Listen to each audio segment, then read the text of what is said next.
Good morning class. आज हम geography का चैप्टर नंबर फर्स्ट इन्वायरमेंट। आज हम इन्वायरमेंट के बारे में जानने की कोशिश करेंगे। ठीक है, पहला पॉइंट हम देखते हैं। The nature place people thing etc that surrounding the living organism make the environment. आप सीधी सी बात है कि जो आपके प्रकृति है, जो आपका नेचर है आपके अर्थ का, और जो प्लेस हैं, लोग हैं, चीज़ें हैं जो आपके सराउंडिंग, जिसको भी आप देखते हो, जिसको भी अपने आप अपनी आईज से देखते हो, वो सारी क्या है, लिविंग ऑर्गेनिज्म है। जैसे ट्रीज़ हो गए, एनिमल्स हो गए, ये सारी चीज़ें आपकी किसके अंदर में आती हैं, इन्वायरमेंट के अंदर में आती हैं। ठीक है, it has three component, natural, human and main made, sorry natural, human and human made. इसमें सीधी सी बात है आपकी, एक तो है आपकी नेचुरल, मतलब जो आपकी नेचुरली इन्वायरमेंट में है, दूसरे आपकी ह्यूमंस हो गए, तीसरी आपकी ह्यूमन मेड। जैसे जो चीज़ें आपके ह्यूमंस ने जो आपकी चीज़ें ह्यूमंस ने बनाई हैं, जैसे प्लेन्स हो गए, होम्स हाउसेस हो गए, एंड व्हीकल्स हो गए, ये सारी चीज़ें आपकी ह्यूमन मेड में आती हैं। इसे हम मैन मेड भी बोल सकते हैं। It is a combination of both natural as well as man made phenomena. अब जो आपका इन्वायरमेंट है, इसमें आपकी सीधी सी बात है, चाहे वो आपकी दोनों चीज़ें आती हैं, चाहे वो मैन मेड हो चाहे वो नेचुरल हो। सपोज जो आपके रिवर्स वगैरह हैं, जो आपके माउंटेन्स वगैरह हैं, जो आपके ट्रीज़ हैं, जो आपके ह्यूमंस हैं, ये सारी चीज़ें नेचुरली हैं ना। तो ये सारी चाहे नेचुरली हैं चाहे मैन मेड का मतलब मैं अभी तो आपको बता ही दिया, चाहे व्हीकल्स हो, रोड हो, और प्लेन्स हो, ट्रेन्स हो। ठीक है, ये सारी चीज़ें, अब दोनों चीज़ें आपके इन्वायरमेंट में आती हैं। ठीक है, नेक्स्ट पॉइंट हमारा क्या है, natural environment comprises biotic and abiotic condition, whereas the man-made phenomena comprises an activity and interaction among human beings. सीधी सी बात इसमें ये आपसे यही बताई दी है कि जो आपकी biotic and antibiotic condition, biotic condition है, इसमें आपकी सीधी सी बात है कि मैन मेड फिनोमिना भी इंक्लूडेड हैं, इसमें कंप्रोमाइज़ किए गए हैं, और जो आपके नेचुरल फिनोमिनाज भी हैं, इस ये दोनों एक दूसरे को साथ कंप्रोमाइज़ किए गए हैं। ठीक है, कम हाँ, कंप्राइज किए गए हैं। ठीक है, नेक्स्ट हम अपना पॉइंट देखते हैं, नेचुरल इन्वायरमेंट। ठीक है, नेचुरल इन्वायरमेंट की बात करते हैं। अभी हम मैन मेड के नहीं, अभी हम सिर्फ नेचुरल की बात करेंगे। Land, water, air, plants and animals comprises the natural environment.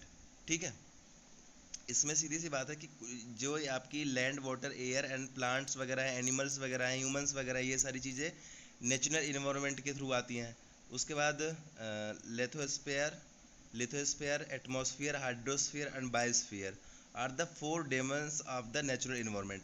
जो आपका लिथोस्फीयर है, एटमॉस्फेयर है, हाइड्रोस्फीयर और बायोस्फीयर, ये आपके फोर डोमेन्स हैं, फोर आपके पार्ट्स हैं। पूरे इन्वायरमेंट को अगर डिवाइड किया जाए तो ये आपके फोर मेन पार्ट्स हैं जो नेचुरल इन्वायरमेंट के होते हैं। ठीक है, अब देखो इसमें से एक एक को हम पढ़ना स्टार्ट कर देते हैं।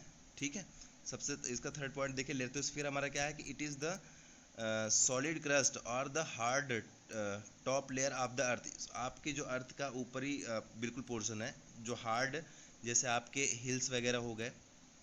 ठीक है, हिल्स हो गया, अर्थ हो गया, ये सारी चीज़ें किस में आती हैं, वैलीज हो गए, माउंटेन्स हो गए, ये सारी चीज़ें किस में आती हैं, आपका लेथोस्फीयर में, जिसको आप देखते हो, जिसको आप देख सकते हो, छू सकते हो, जिसे अब सीधी सी बात है सॉलिड स्टेट में, जिसे आप देख सकते हो, छू सकते हो, अर्थ के ऊपर की जो चीज़ें हैं, इसे हम क्या बोलते हैं, लिथोस्फीयर। लास्ट नेक्स्ट पॉइंट हमारा आता है hydrosphere. Hydrosphere is the domain of water. आप हाइड्रो से ही पता चल रहा होगा कि इसमें सिर्फ कहीं ना कहीं वाटर की बात की जा रही है। तो इसमें सीधी सी बात है कि इसमें जो आपकी वाटर है, जब ऐसे कंटेंट जहाँ पे वाटर बॉडीज़ लाई करती हैं, जैसे river, lake, seas and ocean. ठीक है, ये सारी चीज़ें आपकी जो रिवर, लेक्स हो गए, सीज हो गए और ओशियंस हो गए, ये सारी चीज़ें हमारी किस में आती हैं, हाइड्रोस्फीयर में। एटमॉस्फेयर में हम देखते हैं कि atmosphere is the thin layer of earth. जो आपका एटमॉस्फेयर है वो अर्थ का बिल्कुल बहुत थिन लेयर है जो अर्थ के चारों तरफ फैला हुआ है। Earth that surrounded the earth, वो जो अर्थ के चारों तरफ बिल्कुल फैला हुआ है। It protects us from the harmful rays and scorching heat of the sun. सीधी सी बात है कि जो अर्थ से हमारी हार्मफुल सन से हमारी जो हार्मफुल रेज आ रही होती हैं, इससे हमारे स्किन को प्रोटेक्ट करता है। और दूसरी बात है कि जो सन की जो हीट आती है बहुत मतलब हाई इंटेंसिटी के साथ आती है, ठीक है, तो इसे भी इसको कंट्रोल करता है। जैसे आपको पता है, ये तो आपको पता हो गया कि आपने ओजोन लेयर के बारे में सुना होगा ना। ये हमारी ओजोन लेयर जो है एक्चुअली में हमारे स्किन को ही प्रोटेक्ट करती है। जो वहाँ से हार्मफुल रेज आती हैं सन से, उससे हम उससे हमें ये सारी चीज़ें क्या करती हैं, प्रोटेक्ट करती हैं, ठीक है। जो सन से हार्मफुल रेज और बहुत हाई इंटेंसिटी के साथ जो हीट्स आ रही होती हैं, एटमॉस्फेयर इससे हमारी बॉडी को प्रोटेक्ट करता है, ठीक है। लास्ट हमारा क्या है, biosphere. Biosphere is a narrow zone of the अर्थ। अब सीधी सी बात है, बायोस्फीयर जो है आपका वो बहुत छोटा सा जोन है बिल्कुल अर्थ का, where land water and air interact with each other to support life. जहाँ पे सीधी सी बात है, जहाँ पे लैंड वाटर एंड एयर ये सारी चीज़ें मिल के किसी लाइफ को आगे मूव करने के लिए, सीधी सी बात है कि ज़िंदगी जीने के लिए जो हमें चीज़ें ज़रूरत होती हैं, लैंड वाटर एंड एयर, ये सारी चीज़ें का एक जो छोटा सा पोर्शन होता है अर्थ पे, उससे हम क्या बोलते हैं, बायोस्फीयर, ठीक है। ये व्हाट इज इकोसिस्टम, इकोसिस्टम अपना नेक्स्ट लेक्चर में देखेंगे। और यहाँ पे हम नेचुरल इन्वायरमेंट के बारे में देख लिया हमने। नेचुरल इन्वायरमेंट के 4 टाइप्स बताए गए हैं, उसमें 4 डोमेन्स बताए गए हैं, लेथोस्फीयर, एटमॉस्फेयर, हाइड्रोस्फीयर एंड बायोस्फीयर। और दूसरी बात है कि इन्वायरमेंट के अंदर कौन सी चीज़ें आती हैं, वो सारी चीज़ें जो चाहे ह्यूमन ने उसे बना रखा है या नेचुरली है, वो ये सारी चीज़ें आपकी क्या है, इन्वायरमेंट के अंदर आती है। और उसके बाद क्या है, सीधी सी बात है कि नेचुरल इन्वायरमेंट की बात की गई, तो इसमें सीधी सी बात है naturally phenomena and man made phenomena, जहाँ पे दोनों एक दूसरे के साथ कंप्राइजेस करते हैं, ठीक है।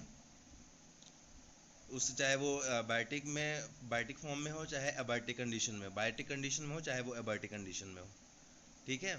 इसके बारे में नेचुरल इन्वायरमेंट के कंप्राइजेस के बारे में बात किया गया है। बाकी अगर इसमें कोई कहीं डाउट हो तो आप इसको सीधी सी बात है कि हमसे डाउट वाली क्लास में इस चीज़ को क्लियर कर लीजिएगा, ठीक है। Okay, thank you class.